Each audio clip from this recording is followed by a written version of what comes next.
Cancer என்பது ஒரு சின்ன ஒரு இப்போ இருக்க காலகட்டத்தில் வெளியூரில் பார்த்தீங்களா இது வந்து ஒரு இன்சூரன்ஸ் பாலிசியாக கொண்டு வந்துட்டாங்க. அப்படி இருக்கிற கட்டத்தில் வந்து நம்ம அரசாங்கம் ஏன் இதை கொண்டு வரக்கூடாது? ஏன்னா ஒரு இன்சூரன்ஸ் எடுத்துக்கிட்டிங்களா ஒரு ஒரு டேட் பெனிஃபிட் சொல்லுவோம். அது ஆக்சிடென்ட் மூலியமாக நடக்கிற இதுக்கு வந்து நம்ம அடிபட்டு இறந்துருவோம்னு சொல்லிட்டு யாரும் இன்சூரன்ஸ் எடுக்க கிடையாது.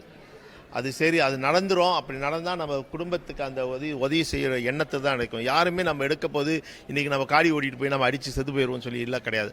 அப்படி அந்த கட்டுற இன்சூரன்ஸ் வந்து காலம் முடிஞ்சோடனே அவங்க வந்து நேச்சுரல் டேட்டில் ஏட் பண்ணால் அவங்களுக்கு ஒரு சின்ன தொகை தான் கிடைக்கும். இல்லை வயது முடிஞ்சோன்னா ஒரு சின்ன தொகை எடுக்கப்படும். இல்லை சில இன்சூரன்ஸ் வந்து அந்த டேட் பெனிஃபிட் முடிஞ்சிடும் எடுக்கப்படாத கட்டத்தில். அப்படி இருக்கிறதுல என்ன தவறு இருக்குது? அந்த இன்சூரன்ஸ் வந்து அது கேன்சருக்கு வந்து அதை பயன் பண்ணியிருந்தான். ஏன்னா யாருமே பிறக்க போது எனக்கு கேன்சர் வந்துடும் அதனால் நான் இன்சூரன்ஸ் எடுக்கணும்னு சொல்லி யாருமே அப்படி நினைக்கிறது இல்லை. இது ஏன் சொல்கிறேன், இப்போ அந்த கோவிட் காலகட்டம் முடிஞ்சோடனே இந்த கேன்சரோட எண்ணிக்கை வந்து ரொம்ப கூட ஆயிடுச்சு. சின்ன வயதுலேருந்து பெரியவங்களுக்கு கூட இந்த கேன்சர் இது வந்தது. இது யாருக்கும் தெரியாத ஒன்று. இது அப்படி வெளிநாட்டில் இருக்கிற மாதிரி ஏன் நம்ம வந்து மலேசியாவில் வந்து இந்த திட்டத்தை கொண்டு வரக்கூடாது? இது ஏன் இவ்வளோ நாள் யாருமே பேசாமல் இருக்கோம்? ஏன்னா அவங்களுக்கு சொந்தமாக பாதிச்சிட்டா தான் நம்ம பேசுவோமா? இல்லை மற்றவங்களுக்கு வந்தால் அது பிரச்சனை இல்லை. ஏன்னா கோவிட் காலகட்டம் முடிஞ்சால் இந்த பிரச்சனை ஏறிட்டு இருக்க எண்ணத்தில் தான் இந்த விஷயத்தை கொண்டு வந்திருக்கோம். ஏன் முடிஞ்சோட்டம் எல்லா மெம்பர்ஸ் ஆஃப் பார்லிமெண்ட் உங்களுக்கெல்லாம் நம்ம மக்களுங்களாம் சேர்ந்து உங்களுக்கு அங்கீகாரம் கொடுத்து அந்த பார்லிமெண்ட்டில் போயிட்டு பேசுறதுக்காக ஒரு கொடுத்துருக்கேன். ஒரு குரலை கொடுத்து ஒரு நல்ல ஒரு இன்சூரன்ஸ் பாலிசியாக இதை ஒரு இந்த 2026 பட்ஜெட்டில் வந்து அதை கொண்டு வந்து திட்டத்தை இது பண்ணால் அது பல பேரோட பிரச்சனைகளை குறைவு பண்ணோம். தென்னாங்க இன்சூரன்ஸ் இது கொண்டு வரோம். ஏன்னா தென்னாங்க இன்சூரன்ஸ் என்பது வந்து B40க்கு உண்டான இன்சூரன்ஸ் தான். அது வந்து ஒரு சப்சிடி வந்து கவர்மெண்ட் ஒரு செட் அமௌண்ட் எடுத்துக்கோ, செட் அமௌண்ட் தான் நம்ம கட்டணும். அது வருஷம் கட்டுறது இதில். அப்படி இருக்கப்போது இதை முழுமையாக இவங்களே அந்த விஷயத்தை எடுத்து செய்யலாம். அப்படி இல்லை அந்த அரசாங்கத்தில் இருக்க ஹாஸ்பிட்டலில் தான் போய் செய்யணும்னு நினச்சா விட அது நல்ல திட்டம் தான்.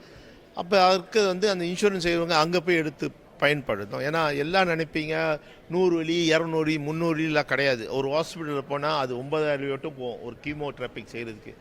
ஏர்லி ஸ்டேஜில் வந்து அதை கண்டுபிடித்தால் அது கீமோ மூலியமாக அதை வந்து யூஸ் பண்ணணும். அதுவும் 1-2 சைக்கிள் கிடையாது, அது 4-5 சைக்கிள் செய்யணும். அதுவும் 9000 இல்லை. அந்த நேரத்தில் அங்கே போனீங்களா பூஸ்டிங் இன்ஜெக்ஷன் போனோம், இம்யூனிட்டி இன்ஜெக்ஷன் போனோம், அப்படி காசுகள் ஏறிட்டே போவோம் அந்த ப்ரைவேட் ஹாஸ்பிட்டலில்.